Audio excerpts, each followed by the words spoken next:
Ready? Yep. Hello, everyone. Welcome to Artistically Married, where we explore the inner workings of our marriage, driven by artistic expression. We're your hosts, Jake Ackerman. And Brianne Steinberg.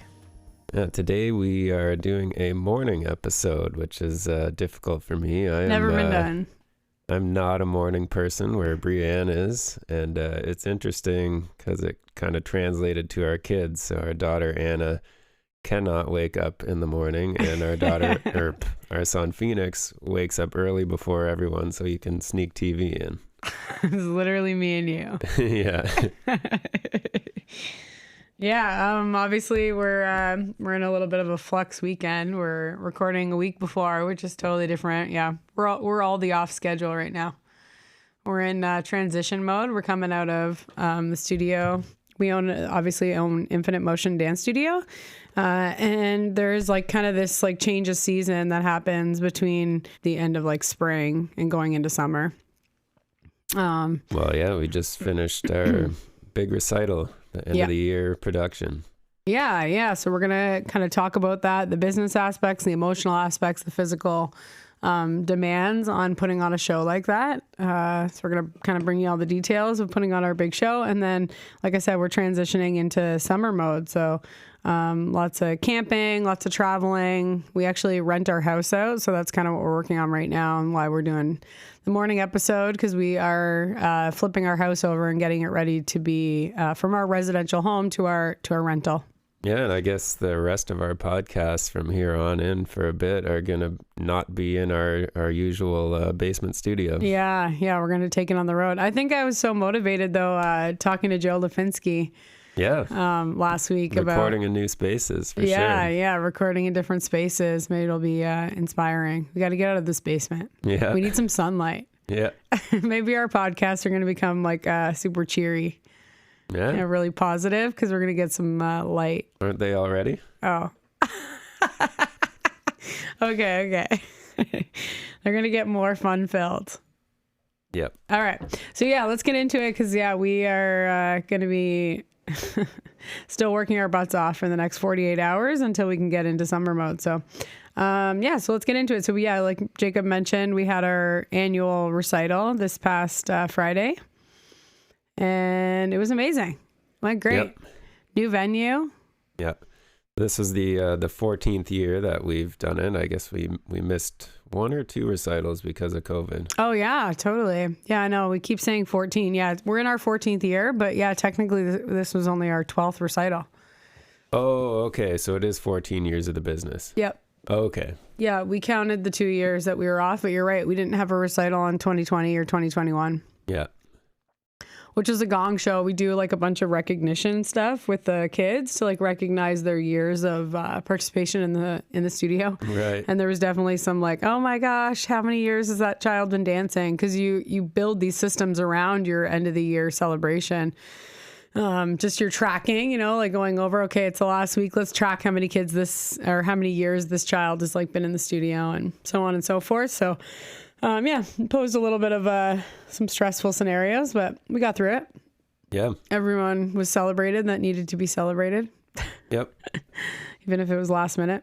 And yeah, I must say after doing 14 years of it, the stress level is a lot lower than it used to be. Oh, for sure. Yeah. And now with like, obviously I've been talking about this throughout our podcast, but now that I have a team of teachers that are working underneath me, for me anyways, it was a lot easier for me to know that I could just hand things off and delegate like throughout the last week, kind of in leading up to the show and in preparation for the show, being able to just hand stuff off was amazing. Yeah, and I guess it's good having extra hands as well. Oh my gosh, yeah. I mean, all those kids, I don't remember. I was trying to ask my mom. I think we were just having all the babies like brought back by their parents, and then they kind of went back into the auditorium with their parents, which we're going to talk about all the kind of differences that we did this year and all the new things that we tried.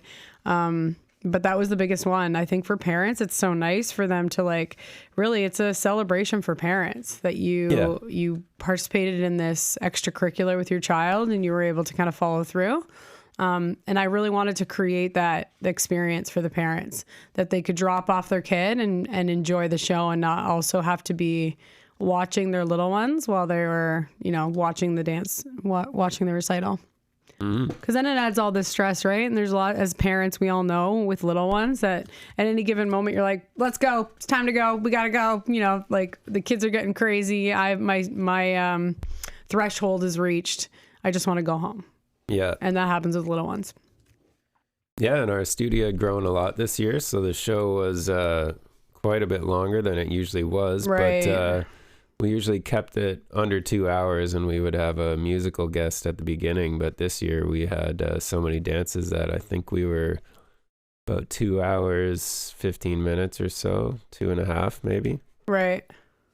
No, I think we were still under 2 hours, but Under 2? Yep.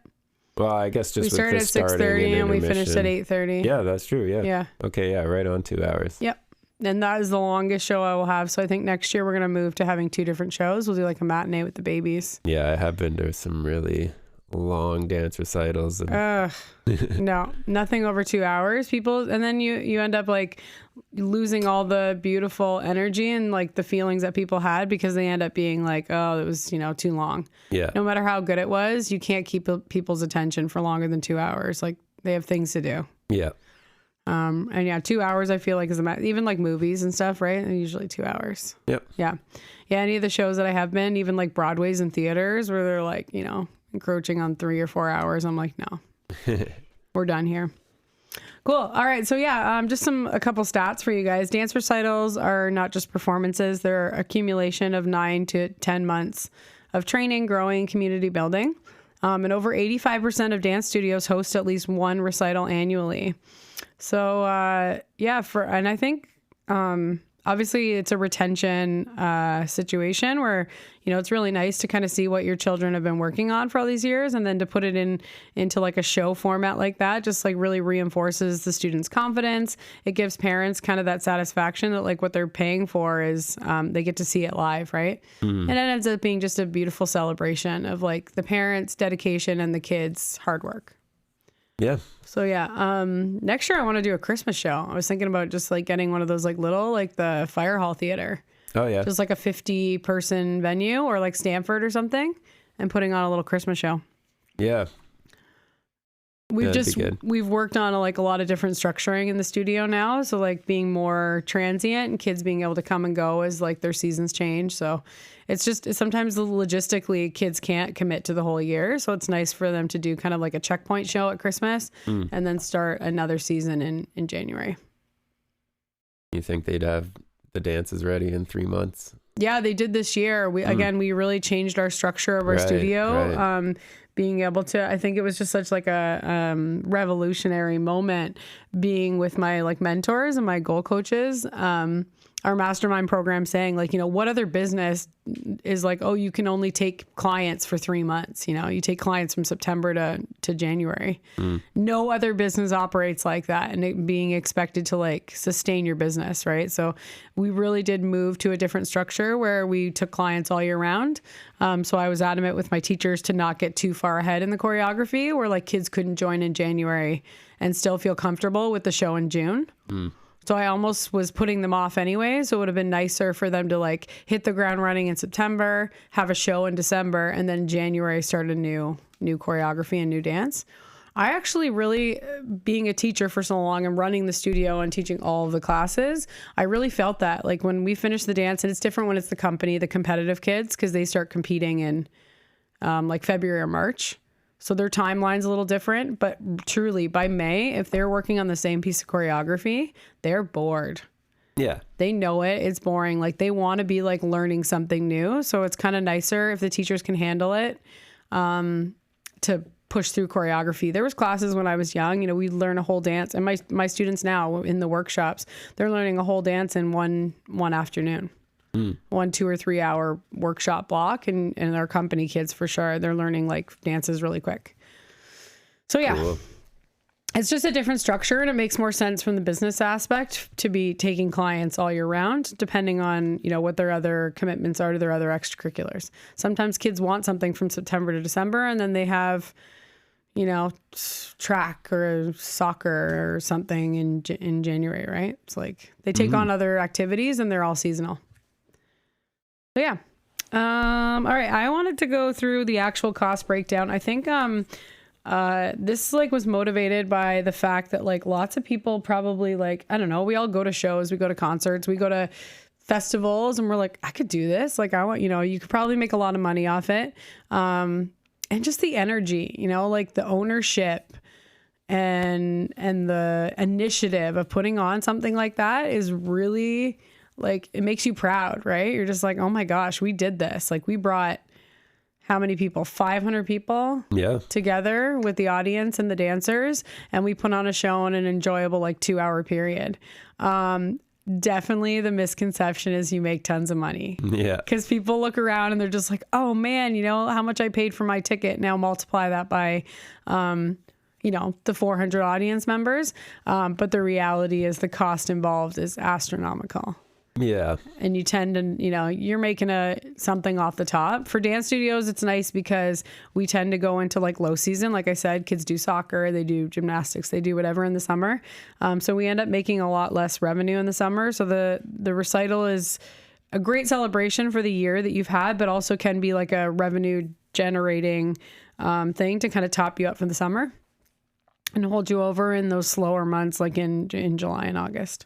So yeah, I think it came from a part of, education where I want people to understand the cost involved in these shows. Maybe it's like a defense mechanism.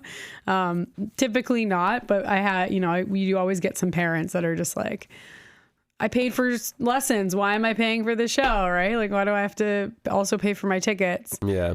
So maybe it's coming from a little bit of that, like defensive of like, you don't understand the cost involved. If I were just to like put this on for free for you, what you pay in the lessons are barely keeping the hydro on, let alone to pay for a show like that. Yeah. It's insane how much it costs.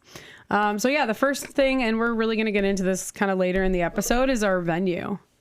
So yeah, where was our first show? In a gymnasium. Yeah, that was my old high school. Yes. Yeah, we had it at the old St. Mike's. Yeah. Just a stage in a gym. Yeah. Fold out we pulled out chairs. Did we do that for 2 years? I think? 2 years, yeah. I think there was like we just set up the chairs, and I think there was about 50 people that came. Yeah. Those first 2 years. And then it was all Dennis Morris after that, right? Yeah. Yeah. Then I think on our third year, we realized kind of we wanted more like permanent seating, auditorium. Yeah. So we ended up going to Dennis Morris. And yeah, it kind of depends on the school. So now this year was our first year at Lakeshore Catholic High School. So we kind of made the jump. We're going to really get into this later, what the decision is behind, because I think this is your most important decision. Yeah. Is where you're going to house your show. And yeah, we were at Lakeshore this year, and it costed about $2,500 just for the venue, just the venue rental.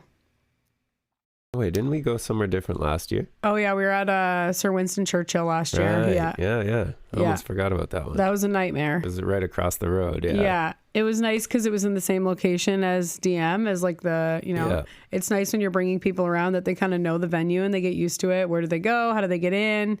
The kids know the stage. The kids know the change rooms. That kind of stuff.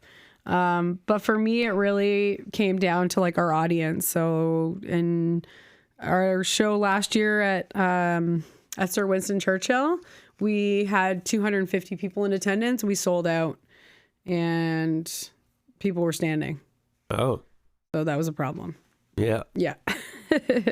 And then obviously we've gotten another, 65 dancers, this year. So it was really important that we kind of moved up to a bigger venue, but yeah, it's not cheap. It's $2,500 to rent that venue. So yeah, it was a lot. Per day? Per day, yeah. Yeah. And we obviously, we do a tech rehearsal. So we have a dress rehearsal on the Wednesday, and then we do the recital on the Friday. So yeah, right there, it's $5,000 just to get in that building. Yeah. And that obviously pays for your caretakers. People are cleaning. Yep. Like the building was beautiful. Yep. All right. You want to talk about lighting and sound and tech stuff? That's your wheelhouse. Yeah, sure. Yeah, I got into sound when I was a kid and going to church, and they kind of just offer that and teach you how to do it if you're interested in it. So my dad always did sound, and he kind of showed me how to do it, and I ended up doing sound for the church. So it was a really, even as somebody who I got into recording music and stuff like that, to have that, the church sound experience was really intense, because there's so many people on stage, there's so many musicians, maybe not everybody's a professional, so you're kind of dealing with people who don't know how to sing into a microphone and things like that. So as a sound guy, the church was a really good training experience.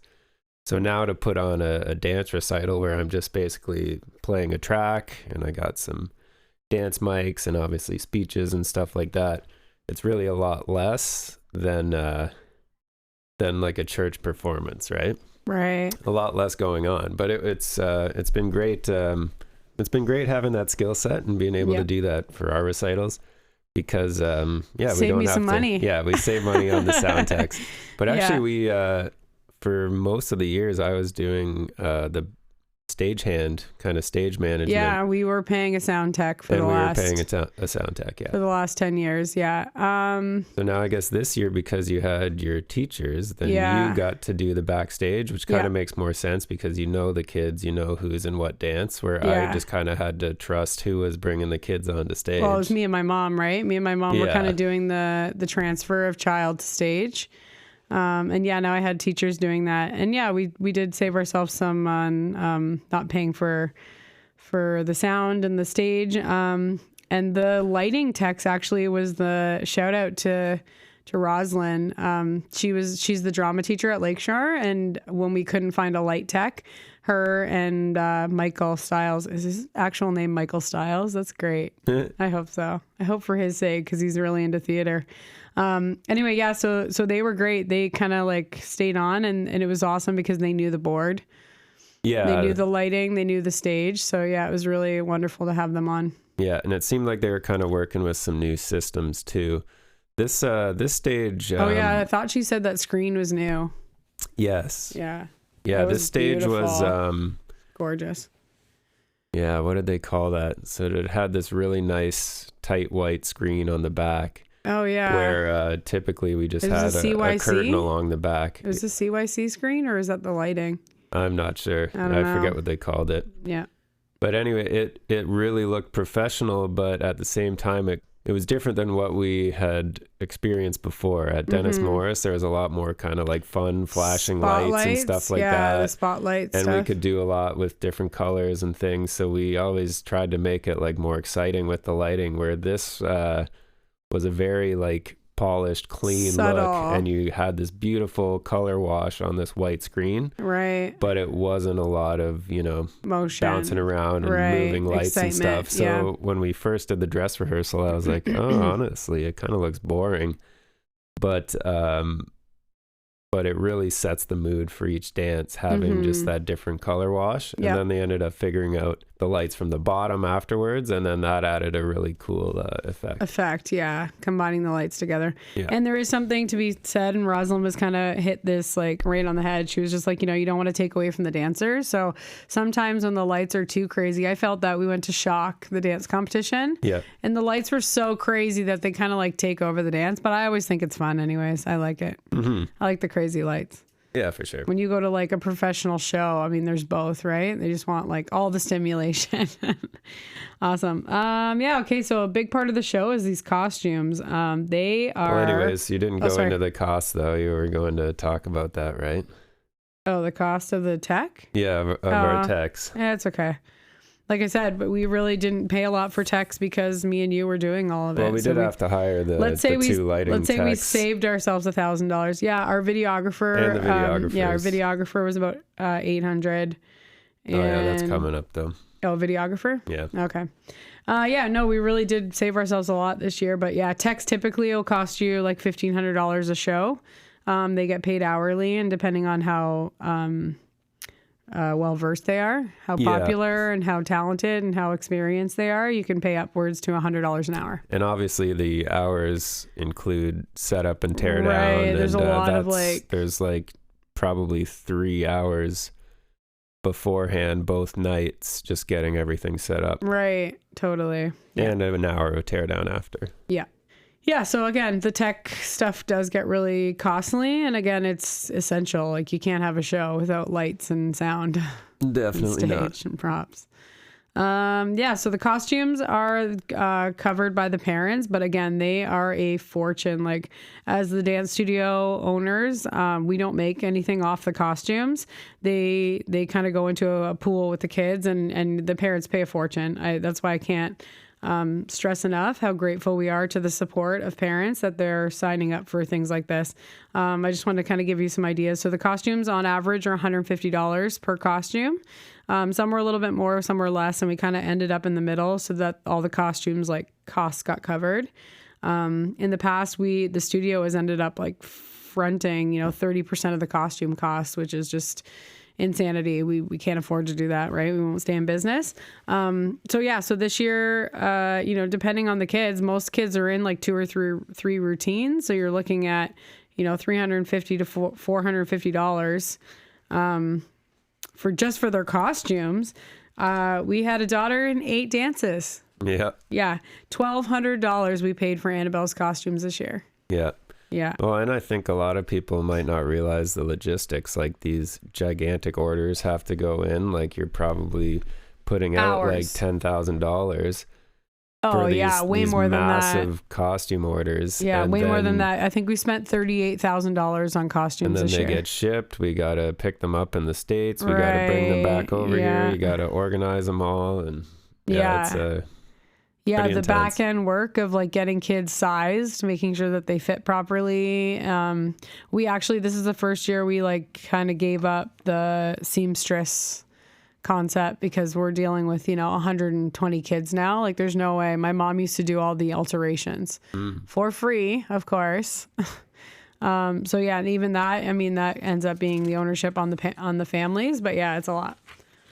Yeah, $38,000 in costumes. Cool. Yeah. So up until now, we have always done just like a folded piece of paper for our programs. This year we did like a professionally printed program at $5 a copy. So we did 300 copies at around it's probably more like $900. But it was this really cool process, and I'm just getting into this now in terms of running the studio. For those of you guys who have organizations out there and you're doing business stuff, it's a really cool thing to be doing shows like this and developing partnerships with sponsorship. So I'm just like breaching the surface on this, doing like some like low hanging fruit stuff. And even the podcast, right? We're trying to go towards creating content that's going to be something that people want to sponsor, that people want their name on. So this was like kind of my first kick at the can of this. And yeah, it was amazing. Just within our dance family, extending out to like the flower company, Sunstrom did our flowers this year. And we have some in-house businesses.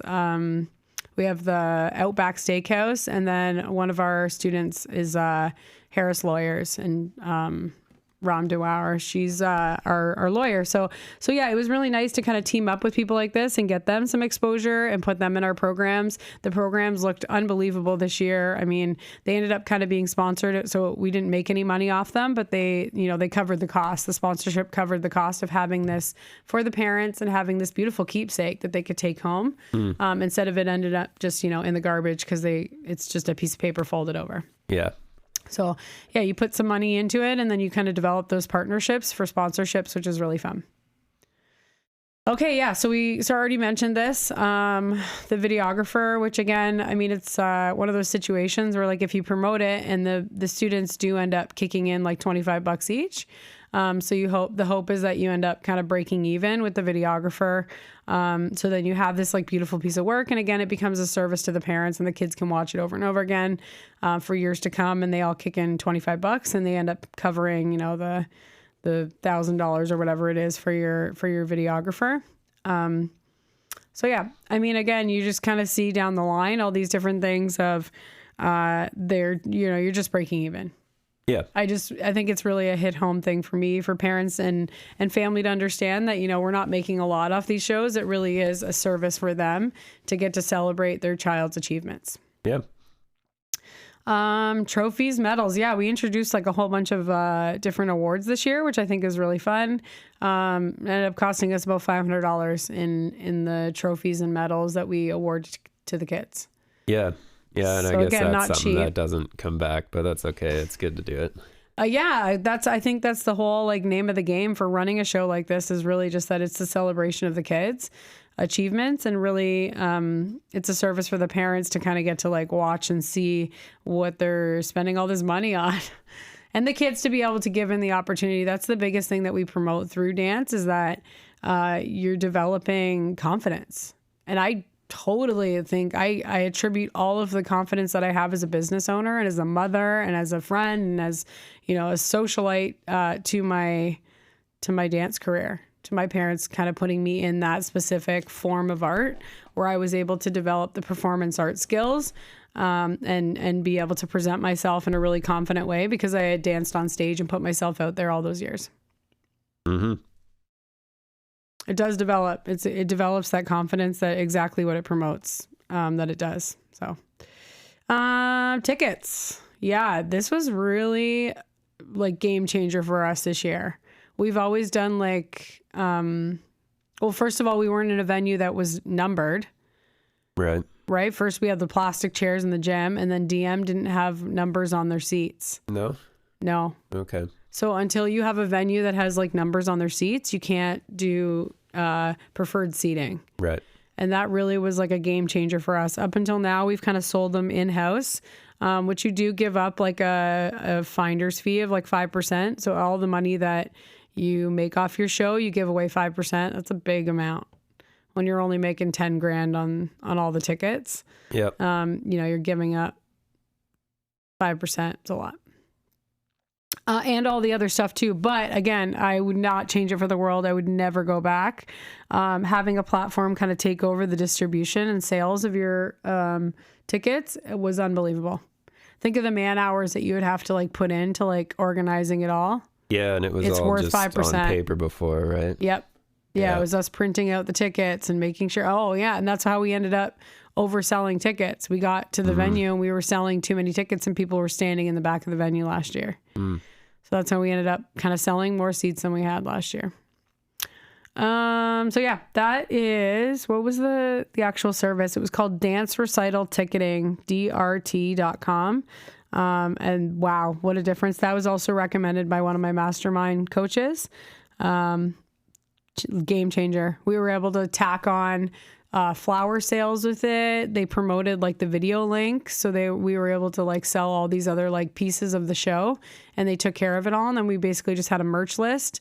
We went and picked up the flowers, and we sold them at the show, and it was awesome. Cool. So yeah, just to give you guys an idea, again, it's costing us about $10,000 to put on the recital, and between the tickets and all the little extras and stuff, we're making about 16 to 20,000 off the show. And then, yeah, so that kind of goes to floating us through the summer. We're making, or that's the cost of it?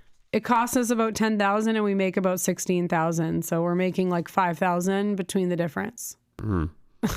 Jake's pouting right now, thinking that's not enough money. No. But yeah, no, it kind of floats us through the summer when we're really quiet and we don't have as much action going on in our classes. Got to keep the lights on. Awesome. So yeah, that's kind of the cost breakdown. I thought it would, again, be kind of nice for us to understand, what we're doing and what the numbers are. But yeah, I think it was great experience. And I guess it really only happens when people come to the show. And that's the hard part with putting on just like any type of event, whether you want to do like a music performance or a theater or something like that. Mm-hmm. At least with the dance recital, most of the families want to see their family member on stage that they love. And at least you have that allure. Mm-hmm. Where when a musician is putting on a concert or something like that, how many shows have we been to and there's no one there? Yeah, and there's no one there. And you're like, oh, they spent all this money to put on the show and no one's coming. Yeah, and all the work. And like, we know what goes into just putting that show together. Uh-huh. And then you got like, 10, 15 people in the door. That's hard. You lose money on those. Oh, yeah. Yeah. Yeah, I know. We talk about it a lot in our mastermind program because there's lots of programs that I run in the studio that don't do well, right? I'm like, I'm going to introduce this new class, and I try and I advertise and I market and I campaign, and I'm still paying the teacher and I'm paying the admin person to be there, and I'm paying to open the studio and all the things, heat the building or cool the building, whatever season it is, and no one shows up. And now I'm out, hundreds of dollars, but that's just a class. So that happens, if it's like a workshop or something like that. Or camp or whatever, clinic. But for the most part, yeah, when we're putting on our dance recitals, the revenue really does come from, like, again, the family support. And that's why we're so adamant to thank those families for how much they're supporting, right? Yeah. We're going to get really into this in terms of like venue choices, but you really have to like make sure you find that sweet spot for your venue, because you can kind of overbuy. You can get like venues that are way too big. So maybe it's not necessarily that no one shows up. It's just that not enough people show up. Yeah. And you have to figure out, mentally what you think each dancer's going to bring, how many people they're going to bring to the show, and find an average and make sure, because you can get the other way. Last year where we like sold out and people were standing, we sold tickets and people were standing in the back of the auditorium. So you kind of have to find what that number looks like for you and your event, your show. Yeah, obviously the experience that our dancers come away from, and our retention, and the resilience and the self-esteem that they develop from our show is you can't put a price tag on that. Really, even if I lost money on this, I mean, I'm sure we have lost money over the years on some of our shows, it's still worth it. Because the parents are just so thrilled with recital day. It's just the most beautiful event for them to get to watch their kids on stage. Like, there's no other feeling like that.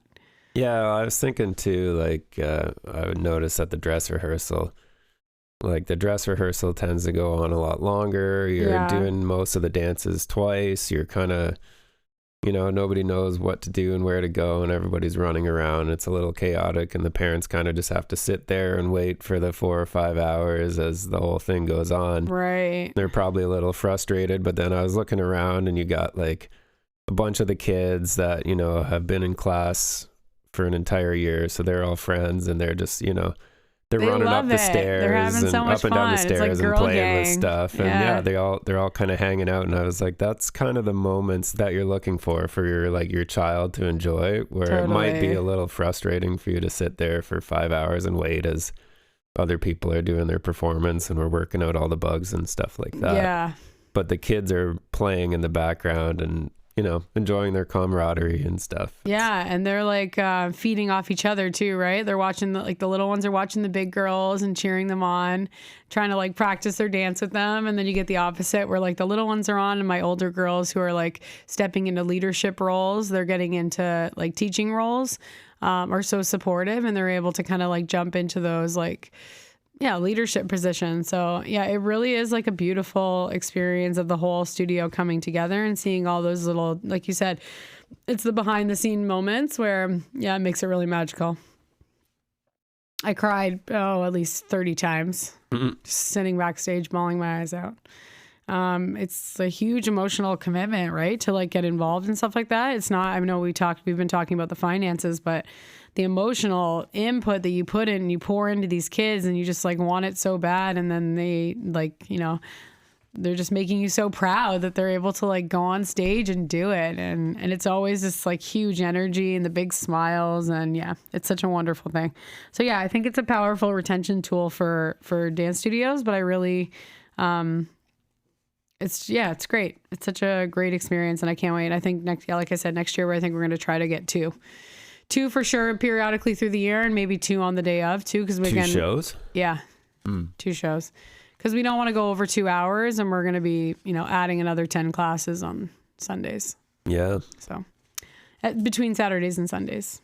So yeah, I think we'll probably do 2 next year. I also, I think it's really hard for the little ones. If you notice in the auditorium, like there's a lot of people that leave halfway through. They leave at intermission, and that's because they have like 3 to 5 year olds. Yeah. So if we want to kind of get the show where the parents are able to stay, we need like a matinee for the little ones. And then And then again, it's great because kids like want to do it more than once, you know, like it's nice if you just have the venue for the day and you do like a 2 p.m. show and then you do another like 6 p.m. show. Yeah. And you just have the little ones during the day so the parents can really enjoy it. I mean, 8 o'clock, like those 3-year-olds had to go home to bed. Oh, yeah, of It course. was too late. Yep. And again, you run the risk of them just being like totally off and not making it to the stage because they're too tired already at 6. Yeah, right? a lot of them, they're probably performing at around 7 o'clock, and that's maybe their normal bedtime for some people. Yeah. Exactly. So I think, yeah, next year we'll do a matinee show, the night show, and then I would love to do like a little Christmas show with, you know, makeshift costumes, like not as big and crazy, but something that's like smaller. Yeah, and we are so blessed in Niagara. So we're really going to get into the venue experience now, how you pick a venue and why it's so important. But we really are blessed in Niagara. We have a lot of like different options in Niagara, not just Niagara Falls, but St. Catharines, Welland, Port Colborne, different size venues. So yeah, the importance of the venue is definitely the audience experience. A well-chosen venue ensures good sight lines so that everyone can see the stage well. The acoustics are really important, and comfort based on like your seating, right? You want to make sure that like the seats are comfortable, and the venue is in like good shape, because you really can get venues that go downhill. Yep. Like the one we had last year. Oh, yeah. Remember they had like used it like a storage room? A lot of these are like schools. Yeah. And there was garbage everywhere. That's true. They had all their props. Like they obviously had no storage space. They were just storing it in the venue. It was awful. Yeah. Yeah, just so bad. And yeah, parents expect the recital to feel very professional. So even just like our front runway where we had our like table set up, we were selling our merch. The photo opportunities, having that like screen that we set up, having like, that's also a marketing opportunity. So parents now expect kind of professional show for them to continue dancing with you. Yeah. We also really think about performer comfort and safety, making sure that there's like an adequate stage size. Backstage change rooms are really important. We had the gym so that we were able to kind of like have all the kids in the gym and have some like supervision for them with our teachers and our adult dancers. Yeah, this one was laid out a lot better, and there was lots of room side stage, which was really important. So a lot of the years we really had everybody squished kind of in the back. Right. I think the one last year, it was just... There was no side stage. They had no wings. Yeah, it was laid out really horrible, kind of weirdly, and you're kind of running around hallways to get into doorways to get into the stage, where this one kind of had all the side wings, which is what you want. Yeah. And it was really cool laid out. I was able to like put my more senior dancers who were kind of looking for that like, well, and they had a lot more dances, but they were looking for that community experience where they had their own space. They're getting older. So they really like just like having their own independence and autonomy, and they weren't around the babies. And then we were able to take all the dancers that were 10 and under really and put them in the gym. Aside from our daughter, who was just holed up in the side of the stage because she had so many dances. Yeah. Was it fun watching her? Oh, yeah, of course. Yeah. It sucks because I'm on side stage. I mean, I get to see her, but it's different when you're like watching front of house. Yeah. That's the dream, I think, as a studio owner now, to like get myself to a place where I can just sit in the audience and watch. Yeah. I can't see it happening because I would miss the energy that happens going on and off the stage. But yeah, I want to be 2 places at once. It's nice that you get to you get to watch the video after. Yeah, exactly. That's why you do it, right? That's why you pay for the video. Mm-hmm. Okay, so production capabilities, we kind of touched on this, having the right lighting and sound that you want, making sure that your techs are competent and they have access to the infrastructure that you want and you need to run your show. And then of course, we're the venue or revenue potential. So just making sure that, again, I think for us, I mean, we did figure out how much it was going to cost to put the show on and do all the P&L, which is like your profit loss of an event, to make sure that you're going to cover how many tickets you thought you're going to sell. But I think a way bigger, more important part is making sure that everyone who wants to come see the show can. So you're always kind of working against the clock. Like you don't want to have half the theater empty, because then you're not maxing your profit as a business owner, but you also can't sell out and have people standing at the back and not have tickets. Or, oh my gosh, God forbid, I've heard in our mastermind program, there was lots of dance studio owners that were saying like, we opened the ticket sales and the second day we were sold out. And now I have tons of dancers that like their parents can't come watch. Oh, wow. Right? So you really have to make sure. And I think that's when you see like second shows, third shows, 10 shows, whatever. Well, yeah, that's typically how it works. Even if like a musician announces a show and it sells out, then they add another one tomorrow. Yeah, exactly. They try to add it shortly after. And I feel like those are like some of the flexibility things that you can do if you're really attached to a venue. Mm-hmm. But again, we're so blessed here because there are lots of different venues and the venues can kind of grow with your studio as it's growing. So yeah, we had 580 seats, I think, and we sold about 400. So we still have like 180 seats to grow into. We just kind of blocked off the bat. I knew that was going to happen because we were going from a venue of 250 seats to 580 seats. So we kind of blocked off like the back half of the stage to make sure that we were kind of pushing all the participants or all the crowd, the audience into the front half of the stage or audience. It looked full right to the back. Like there was people all seated all throughout, but you could tell like there is like spaces in between, which is nice. So it looked like a full room, but it wasn't like uncomfortably full, which is nice. Yeah, the seating was really nice. So I think we kind of just touched on this, but yeah, having a venue that's too small is way bigger of a problem. Yeah. Having a little bit of space in between, I think, and being able to grow into a venue as you grow your community or your population is so important. Having a venue that is too small is a literal nightmare. You want to kind of account for that every family is going to bring like 3 to 4 people. So you need 3 to 4 tickets per dancer. So you take your dancers and you times it by 3 to 4. So yeah, a 200 seat theater obviously was not big enough for us, or 250, whatever that we were working with the last couple of years. As we've grown with like 60 new students, we had to make sure that we grew in our studio as well. Yeah. And obviously, yeah, if it's too small, you're going to miss out on all those ticket sales. Like you could be making way more money on it. And then you're dealing with overcrowding. You're dealing with, fire code violations. Like we didn't even have to think about that. No, yeah. Well, basically the number of seats in there are what you're allowed, right? Yeah. But last year we were overcrowding it and shoving people in the back standing. And then, yeah, you have to deal with like poor production value if you're dealing with a smaller stage. Last year also, our dancers really had a hard time fitting on the stage. Yeah. For some of those bigger dances of like 20 or 30 kids, like they didn't fit on the stage. So I think it was really important to kind of grow with the actual stage size as well. With the venue, typically the stage gets bigger too. And limiting backstage, like we said, we had the big gym. That was awesome. And then, yeah, on the flip side, venues that have been too big, I've been to shows where you're just like, oh, it's dead. Like the energy's so low. There's no one there. It's, I think we've had this more like in standing shows where the room just feels empty. Yeah. I don't think we've been to many shows where there's seating and you're just looking around and it's like Deadsville. Yeah. Not that I can think of anyways.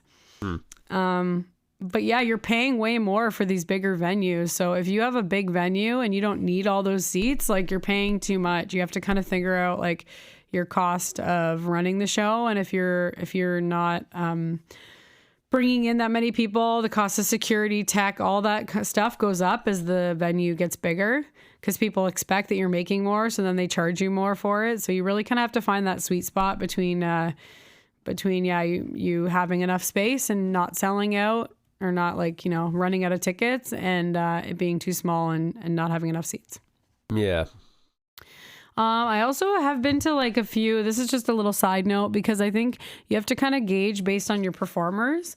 You saw with like the little ones, right? Like the stage just like dwarfed them. Like it was such a big stage and we had like 20 of them on and they still looked so tiny. So I think those like bigger stages can be intimidating. It helped that there was a lot of them there though. Yeah. Yeah, because otherwise you do end up in the situation where you have like one little dancer on the stage, like it dwarfs them. It looks so small. Yeah. Even like the older kid dances with like 4 or 5 of them, it looked like filled an appropriate size. Yeah.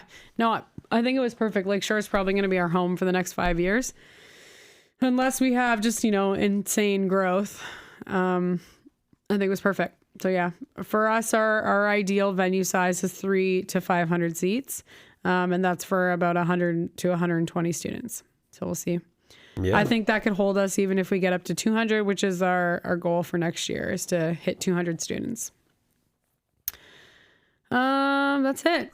I think it was a great show. And now, yeah, like I said, I figured this podcast was going to be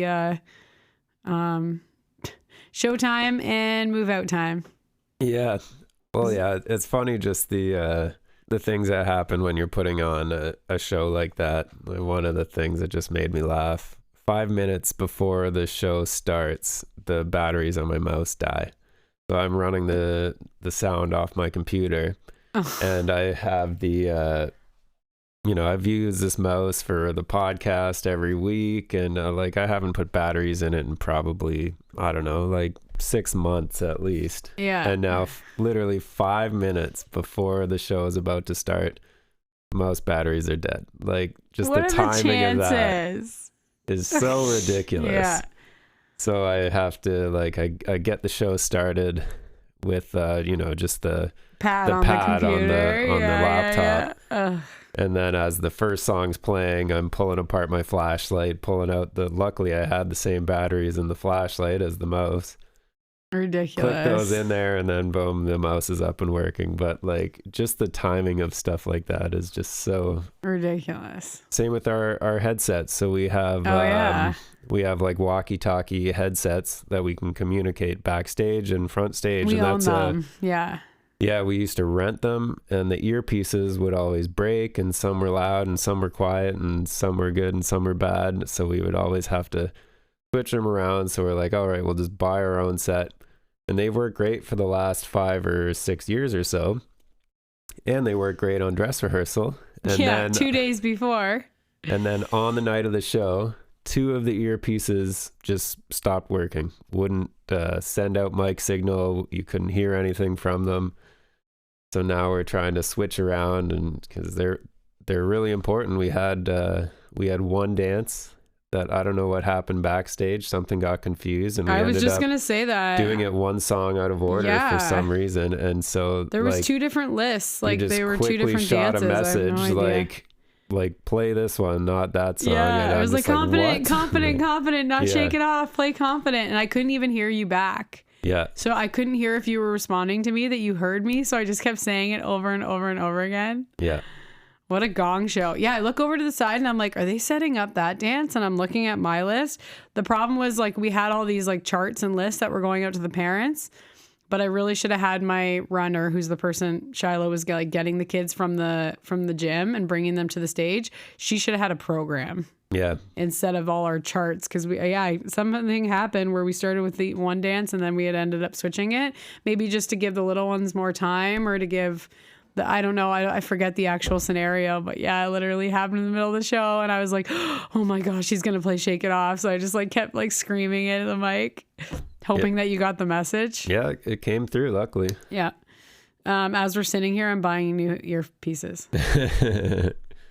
Yeah, that's we need those for next year. Is it universal? Are they universal? No, let me do that. Oh. Okay.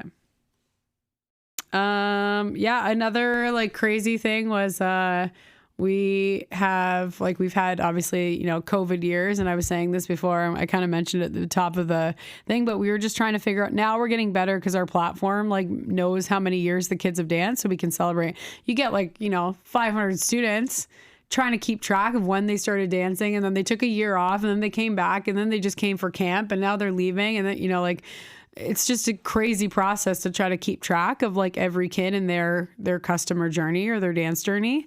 So yeah, the sweetest child on the planet, my cousin Ava, came in on Thursday night for our extra practice, and she's like, is it my 10-year this year? And I'm like, no, there's no way. I would have known, right?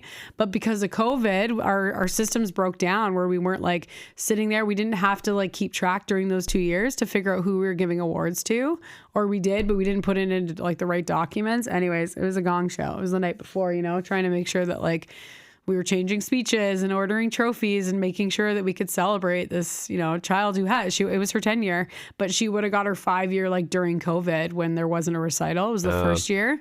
So we just like didn't have the right systems, and she wasn't under the right like headings for the year that she started because of the COVID years. So yeah, stuff like that. I mean, constantly happens. Costumes, kids coming up to me and saying, "Oh, this costume strap snapped off like during the show," and my mom trying to like sew it back together, pin it, hair pieces breaking off, having to like, she had her glue gun out. She was like glue gunning hair pieces. Oh, shoes missing at the end of the show. May was like, I don't have I have 2 right hip hop shoes. Somebody took 2 left hip hop shoes home. It's just crazy the stories that happen. The kids screaming and crying in the background. They want their parents. Wild kids just running around the gym. Like the teachers trying to get to the stage. It's just chaos, getting 100 kids together to put on a show.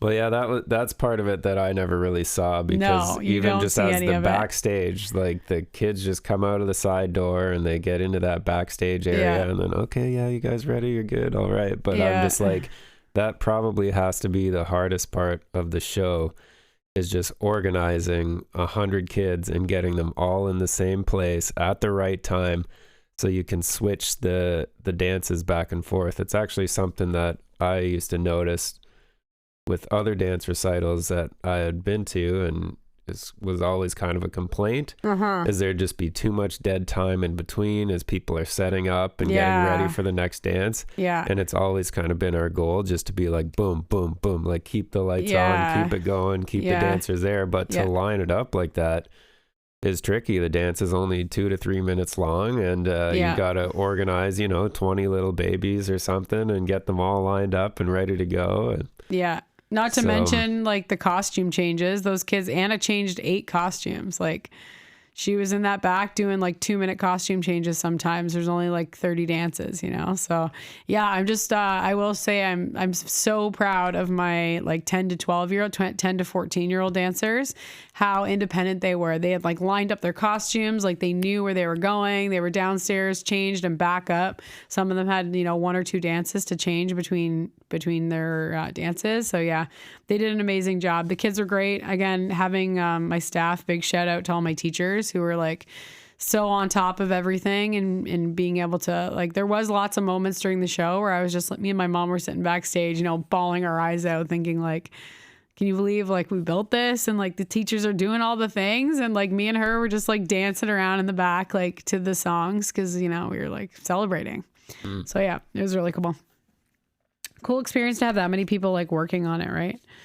And yeah, I think it was really professional looking. Yeah, it looked awesome this year. None of the parents would have known all the chaos going on behind. I lost my hairpiece. Red lipstick all over the place, trying to fix their faces. They're crying. Some mascaras, pouring down their face. The older ones redoing the little ones' makeup, trying to make them like smile again. So yeah, it's a really cool team building, community building experience. And now we're moving out. Yep. Which is so wild for us. I think there's always this in our mastermind program, they call it the Done Club, and they're like, yeah, we're done recital. We get like this downtime to relax, and like, nope, not us. We have recital, and then we move out of our house and try to make more revenue in the summer off renting our home and getting the experience of getting out of the city. Yeah, I think it's important for us. We're doing a week at my parents', which is like heaven on earth. They live right on the water. We're going to get to do all the camping things, but out of my parents' house is like a cottage. Yeah. So we're going to spend a week there, and then we're going up north, and we're going to have Darcy. Yeah. Darcy Cybalski, one of our good friends up north. He owns a float tank. He's just a free thinking genius kind of guy. Yeah. Yeah. And hopefully Richard Studel, he also has his own podcast. He's a comedian up north. Is he originally from Toronto? No, he's originally from up north. He's from up there. He just went to comedian school in Toronto. Comedian school. Whatever you call that. Clown college? I guess so. He's going to kill us for saying that. No, probably not. I think that's what they call it. Okay. Amazing. All right. Well, I'm sure this is a shorter than usual podcast, but yeah, we got lots going on. So we'll talk to you guys soon. Don't forget to follow us on Spotify, and you'll never miss a podcast. Yep. All right. Good morning.